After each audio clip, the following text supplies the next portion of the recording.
बातमी कल्याणमधून आहे। कल्याणच्या आंबिवली रेल्वे स्थानकाबाहेर मच्छीमारांवर महिलेनं दगडफेक केली। या प्रकरणामध्ये आरोपी महिलेला पोलिसांनी ताब्यात घेतलंय।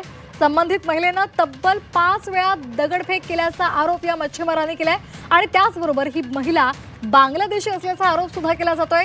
या प्रकारामुळे परिसरामध्ये काही काळ तणाव पसरला होता, मात्र सध्या आता पोलिसांनी या संदर्भातला तपास सुरू केलेला आहे। अचानक एका महिलेनं रेल्वे ब्रिजवरून लपून दगडफेक सुरू केली आणि तिचा नेम चुकल्यामुळे सुदैवानं कुणालाही दुखापत झालेली नाही। मुलीचा फोन आला, काही ती बुरखवाली मुलगी पकडली गेली आहे दगड मारताना, तू लवकर इकडे निघून ये।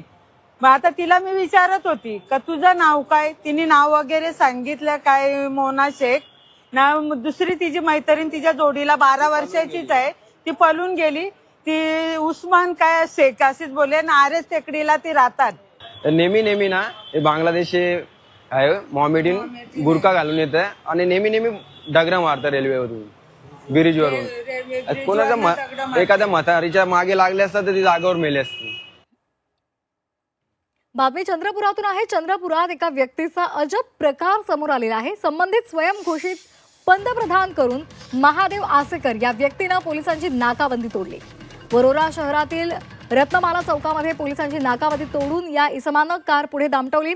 फॉर्च्युनर कार बॅरिकेड तोडून वेगानं पुढे नेल्यानंतर बंदोबस्ताला असलेल्या पोलीस आणि नागरिकांनी गाडी मागे धाव घेतली। यावेळी आसेकरनं 4 किलोमीटर दूर गाडी पार करत पळ काढला। पोलिसांनी पंतप्रधान लिहिलेली ही गाडी सध्या ताब्यामध्ये घेतलेली आहे।